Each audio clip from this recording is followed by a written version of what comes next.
പഠിക്കാൻ പോകുന്നത് principles of budgeting ആണ്. പ്രിൻസിപ്പിൾസ് ഓഫ് ബഡ്ജറ്റിംഗ് എന്ന് പറയുന്നത് ഒന്നാമതാണ് principle of comprehensiveness, principle of flexibility, principle of annularity, principle of appropriateness, principle of universality, principle of specificity, principle of exclusiveness, principle of delegation. അടുത്ത principle ആണ് എന്തെന്ന് പറഞ്ഞാൽ principle of coordination and principle of accountability.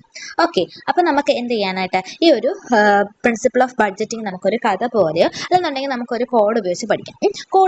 അല്ലേ? അപ്പോൾ fuse ആയി ഇരിക്കുന്ന ഒരു കട, അതങ്ങനെ ഓർത്താൽ മതി. FUSE ഫ്യൂസ് കട, CADA കട. ഓക്കെ, ഫ്യൂസ് ആയിട്ടിരിക്കുന്ന കടയെന്ന് ഓർത്താൽ മതി. ഓക്കെ, F എന്ന് വെച്ചാൽ എന്താണ്? Flexibility, principle of flexibility. U എന്താണ്? Principle of universality. U എന്ന് പറയുന്നത് എന്താണ്? Principle of universality. S എന്താണ്? Principle of specificity. F എന്ന് പറഞ്ഞാൽ principle of flexibility, universality and principle of എന്താ നമ്മുടെ സ്പെസിഫിസിറ്റി. E എന്ന് പറഞ്ഞാൽ എന്താ? Principle of exclusiveness. Okay, fuse ആയിരിക്കുന്നത് കഴിഞ്ഞു. ഇനി കട. C എന്ന് പറയുന്നത് എന്താണ്? C എന്ന് പറയുമ്പോഴത്തേക്ക് കോംപ്രഹെൻസീവ്നെസ് മാത്രമല്ല, കോംപ്രഹെൻസീവ്നെസ് ഉണ്ട്, നമുക്ക് ഇപ്പുറത്ത് ഉള്ള ഒരു C ഉണ്ട്, കോർഡിനേഷൻ ഉണ്ട്. കോംപ്രഹെൻസീവ്നെസ് ആൻഡ് കോർഡിനേഷൻ ആണ് എന്ന് പറയുന്നത് കടയുടെ C എന്ന് പറഞ്ഞാൽ ഒരു കട ഉണ്ടാക്കാൻ തന്നെ നമ്മൾ കോംപ്രഹെൻസീവ് ആയിട്ട് അതുപോലെ തന്നെ കോർഡിനേറ്റഡ് ആയിട്ട് നിൽക്കണ്ടേ? അത് തന്നെ ഓർത്താൽ മതി. C എന്ന് പറഞ്ഞാൽ കോർഡിനേഷൻ ആൻഡ് കോംപ്രഹെൻസീവ്നെസ്. A എന്ന് പറഞ്ഞാൽ എന്താണ്? അപ്രോപ്രിയേറ്റ്നെസ് ഉണ്ട്, അതുപോലെ തന്നെ ആനുലാരിറ്റി ഉണ്ട്. അപ്രോപ്രിയേറ്റ്നെസ്സും ആനുലാരിറ്റിയും ഓർത്താൽ മതി. D എന്ന് പറഞ്ഞാൽ ഡെലിഗേഷൻ ഉണ്ട്. A എന്ന് പറയുന്നത് അക്കൗണ്ടബിലിറ്റി ആണ്. അപ്പോൾ അതാണ് ഫ്യൂസ് കട ഓർക്കാമല്ലോ. F ഫ്ലെക്സിബിലിറ്റി, യൂണിവേഴ്സാലിറ്റി, S എന്താ? സ്പെസിഫിസിറ്റി, എക്സ്ക്ലൂസീവ്നെസ്. C എന്ന് പറയുമ്പോൾ എന്തൊക്കെ വേണം ഒരു കട ഉണ്ടാക്കാൻ? കോംപ്രിഹെൻസീവ്നെസ് ഉണ്ടായിരിക്കണം, കോർഡിനേഷൻ ഉണ്ടായിരിക്കണം. A എന്ന് പറഞ്ഞാൽ ആനുലാരിറ്റി ആൻഡ് അപ്രോപ്രിയേറ്റ്നെസ്, D എന്ന് പറയുന്ന ഡെലിഗേഷൻ ആൻഡ് A എന്ന് പറയുന്നത് എന്താണ്? അക്കൗണ്ടബിലിറ്റി. ഇത്രയാണ് പ്രിൻസിപ്പിൾസ് ഓഫ് ബഡ്ജറ്റിംഗ്. കുറച്ചുകൂടെ ഡീറ്റെയിൽ ആയിട്ട് നോക്കുകയാണെങ്കിൽ കോംപ്രിഹെൻസീവ്നെസ് എന്ന് പറഞ്ഞാൽ എന്താണ്? നല്ലൊരു സ്ട്രോങ് ആയിട്ടുള്ള ഫിനാൻഷ്യൽ മാനേജ്മെന്റ് മെയിൻ ആയിട്ടും ഫോക്കസ് ചെയ്യുന്നത് ഓർഗനൈസേഷന്റെ റിക്വയർമെന്റ്സ് ആയിരിക്കും. അപ്പോൾ ഓർഗനൈസേഷന്റെ റിക്വയർമെന്റ്സ് അനുസരിച്ചായിരിക്കും ഒരു സൗണ്ട് ഫിനാൻഷ്യൽ മാനേജ്മെന്റ് എന്ത് ചെയ്യുന്നത്? ബഡ്ജറ്റിംഗ് ഒക്കെ സെറ്റ് ആക്കുന്നത്. അപ്പോൾ അവരുടെ ഒബ്ജക്റ്റീവ്സ്, അവരുടെ പോളിസീസ് ഒക്കെ നോക്കി ഒരു കോംപ്രിഹെൻസീവ് ആയിട്ടുള്ള രീതിയിലായിരിക്കും എന്ത് ചെയ്യുന്നത്?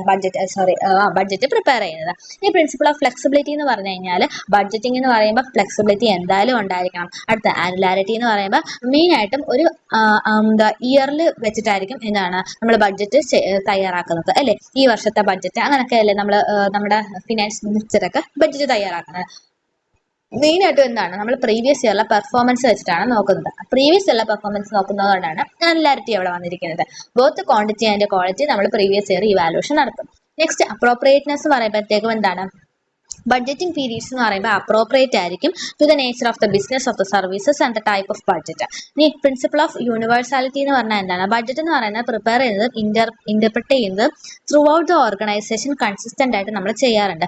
ഫ്രം ദ പ്ലാനിങ് പ്രോസസ്സിന്റെ സമയത്താണ് നമ്മൾ ബഡ്ജറ്റ് പ്രിപ്പയർ ചെയ്യുന്നതും ഇന്റർപ്രറ്റ് ചെയ്യുന്നതും ഓർഗനൈസേഷൻ ത്രൂ ഔട്ട് കോൺസ്റ്റന്റ് ആയിട്ട് നമ്മൾ ചെയ്യാറുണ്ട്. നെക്സ്റ്റ് പ്രിൻസിപ്പിൾ ഓഫ് സ്പെസിഫിസിറ്റി എന്ന് വെച്ചാൽ ബഡ്ജറ്റ് എന്ന് പറയുമ്പോഴത്തേക്കും സ്പെസിഫിക് ആയിരിക്കും. ഒരു പർട്ടിക്കുലർ പ്രോഗ്രാമിന്റെ ഗോൾസ് ഒബ്ജക്റ്റീവ്സ് ഒക്കെ ഐഡന്റിഫൈ ചെയ്ത് അതിന് സ്പെസിഫിക് ആയിട്ടായിരിക്കും നമ്മൾ ബഡ്ജറ്റ് ചെയ്യുന്നത്. അഡ്വാൻസ് ആയിട്ടായിരിക്കും നമ്മൾ ബഡ്ജറ്റ് ചെയ്യേണ്ടത് കേട്ടോ. പ്ലാൻ ദ പ്രോഗ്രാം ആക്ടിവിറ്റീസിന്റെ അഡ്വാൻസ് ആയിരിക്കും. എന്തെങ്കിലും ഒരു പ്രോഗ്രാം ചെയ്യുന്നുണ്ടെങ്കിൽ നമ്മൾ അഡ്വാൻസ് ആയിട്ട് ബഡ്ജറ്റ് പ്രിപ്പയർ ചെയ്തിരിക്കണം. Both long term and short term expenses items ഉണ്ടായിരിക്കണം. പിന്നെ പ്രിൻസിപ്പിൾ ഓഫ് എക്സ്ക്ലൂസീവ്നെസ് എന്ന് പറയുമ്പോഴത്തേക്ക് ഈ പ്രിൻസിപ്പിൾ അനുസരിച്ച് എന്താണ്? ബഡ്ജറ്റ് മെയിൻ ആയിട്ട് മണി അനുസരിച്ചായിരിക്കും കൺസേൺ ചെയ്തിരിക്കുന്നത്. With no issues, not with issues. അതായത് ഇഷ്യൂസ് ഒരിക്കലും കൺസേൺ ചെയ്തില്ല, നമ്മൾ മണിയായിട്ട് കൺസേൺ ചെയ്തിട്ടായിരിക്കും ബഡ്ജറ്റ് പ്രിപ്പയർ ചെയ്യുന്നത്.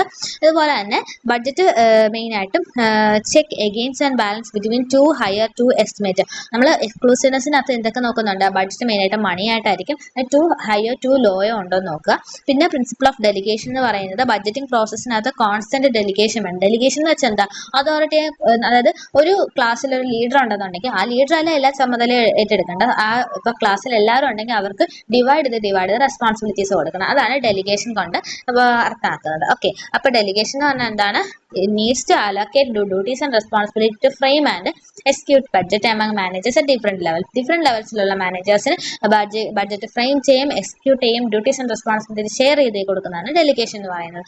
കോർഡിനേഷൻ എന്ന് പറഞ്ഞാൽ എന്താണ്? കോർഡിനേഷൻ എന്ന് പറയുമ്പോൾ പല ഡിപ്പാർട്ട്മെന്റ് തമ്മിൽ എന്താണ് കോർഡിനേറ്റ് ചെയ്തിട്ട് വേണം ബഡ്ജറ്റ് നമ്മൾ സെറ്റ് ആക്കാനും ഡിസിഷൻ ഒക്കെ എടുക്കാൻ വേണ്ടിയിട്ടും. പ്രിൻസിപ്പിൾ ഓഫ് അക്കൗണ്ടബിലിറ്റി എന്ന് പറഞ്ഞു കഴിഞ്ഞാൽ ഫിനാൻഷ്യൽ ആൻഡ് നോൺ ഫിനാൻഷ്യൽ റിസോഴ്സസിലായാൽ പോലും എന്ത് ചെയ്യാനായിട്ട് scarce resources financial and non financial റിസോഴ്സിൽ നല്ല എഫക്റ്റീവായിട്ട് യൂട്ടിലൈസ് ചെയ്യുകയും ചെയ്യണം.